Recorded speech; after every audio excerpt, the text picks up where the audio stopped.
Hey students, Mr. Samuel here, and today I'm going to talk to you about your 1920s presentations you're going to be working on today and hopefully presenting tomorrow. Okay, so hopefully you just turn your quiz and I will try to get those back to you ASAP. But for now, I'll be recording this video that you'll be watching and it will help you in your research for the 1920s presentation. Alright, without further ado then. So what you're going to want to do firstly is probably look at the rubric while watching this video, as I may reference it a few times throughout the video. So your objective is to find anything about the 1920s. This could be a person, an event, an item or invention, a style that was popularized back then. So, and then you're going to use that and find information about to present to your peers and myself. So a good way to start could be to get a broad sense of what happened in 1920. So we can probably start with 1920s timeline, perhaps. So a lot of websites show up and it's hard to tell which ones you should use and which ones you should not use. That's just something that comes with researching through Google or Yahoo or those search engines. Now, you guys did use databases earlier, so that's why I'm focusing more on this aspect of research. So, but if you feel like you do need to go back to databases, that's totally fine with me. Just let me know. So with these, you can see that there's a bunch of websites, .coms, .edus, .orgs, maybe some .govs around, and kind of rule of thumb that .govs and .edus will always be beneficial to you. However, those aren't the only things. So .coms are also trustworthy. So I've used Shmoop a lot over the past couple of years, so I know it's fairly reliable. So just kind of going through this, we can see a bunch of things that happened, events, if you will, that happened during the 1920s. We can Fitzgerald's Great Gatsby, of course, was completed in 1925. The World Series, New York Giants defeat the New York Yankees. 18th Amendment, pretty important. So let's take a good look at these, and also if you can't find anything that you want to research for the 1920s, come see me. I'll be able to give you something of your own. Okay, so just kind of looking at this, we see, let's check out stock market collapse. Okay, if you click it again, it'll give you a description. Alright, so maybe Mickey Mouse. Walt Disney's Steamboat Willie premieres, introducing the world to a new animated character. That seems like it could be pretty fun, so let's roll with that. So Steamboat Willie then. So then we can continue and type in Steamboat Willie. Okay, again, the first thing you'll probably notice is that there is Wikipedia.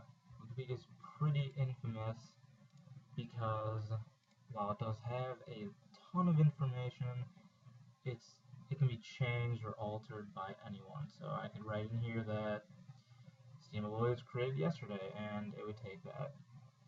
And that is obviously incorrect, so that's why a lot of instructors, teachers, professors will try to tell you to stay away from Wikipedia generally. However, if you want to use Wikipedia to kind of familiarize yourself with a topic, that is fine. Just don't rely on the information. So you can use this to kind of understand what it is about, but don't actually cite or take information from it. Simply use it as a starting point. Okay, so you can kind of see some basic information here. So if we go back, kind of scroll down, as you can see here from video.disney.com, it's most likely the original Steamboat Willie.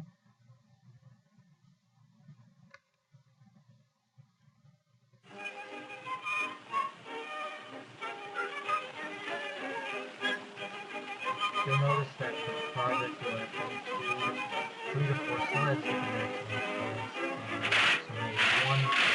showing us really, probably not all, but maybe 3 seconds or so, a sense of what it was and what it entailed. So that could be good for now.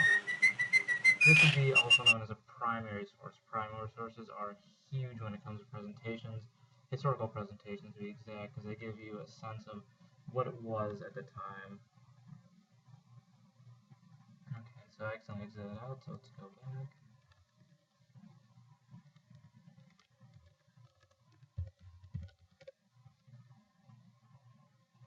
So again, going down, we see .org, so let's check that out. It's got this again. Gives you some more information about it. 1928. And here, so this seems to be like a more database article kind of take on it. So just kind of looking at this, we can see, again, some more information. So what you want to look for is not only what it is and who is by, some other details like that, but also the historical significance. That's going to be probably the biggest aspect of this presentation. So let's just kind of run through what this has to say. So Disney Steamboat Willie is a landmark in the history of animation. A good start. It was the first Mickey Mouse film released and the first cartoon with synchronized sound. So maybe if you're reading this, you can lean towards the historical significance of kind of the predecessor of all cartoon movies because it used synchronized sound. It threw sound animation into it turned it obsolete. So, and it began the Disney Empire as well. So there's a lot on here that you can write as far as historical significance, and I'm sure there's more as we go down.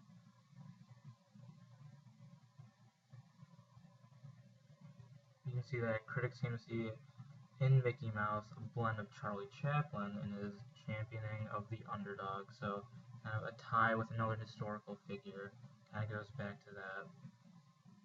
So when you have this information, I would say keep your websites open to reference them frequently, and maybe there are more you want to reference, which is completely fine. But again, 3 or 4 slides, so you're going to want to be concise with your information.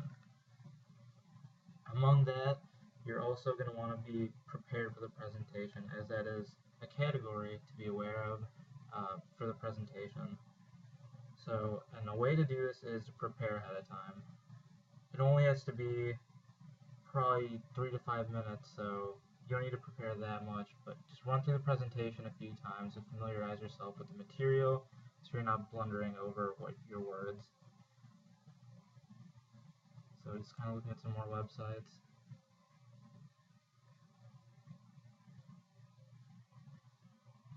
Again, as you're reading this, be aware of what you're reading, as it could be possibly incorrect. Yes, this is a .org, but again, that was a rule of thumb that you should trust them. Still use your own judgment when looking at these websites. So we're going through this now, and if there's any new information you find, feel free to add it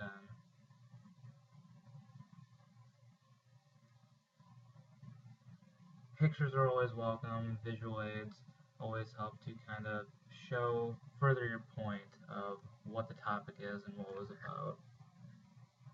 Often the pictures can have a tie to historical significance, so going back to the video of Steamboat Willie.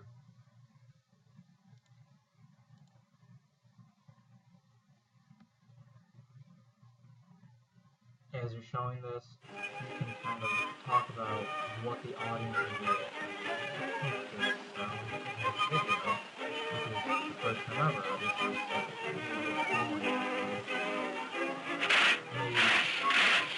the animations themselves kind of start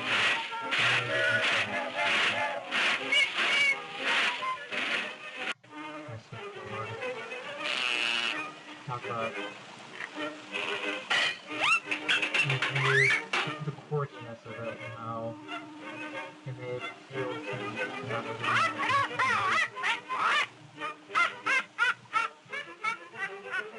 lot to go into this, and primary sources can be really for your presentation. So I would say if you can come across one, you should definitely use one. There are many websites to find primary sources as well. I will be giving you a sheet tomorrow that has a few, if you need them, or if you need them for today, I can give them to you now. Okay, well that about wraps us up. If you have any more questions, feel free to ask me, and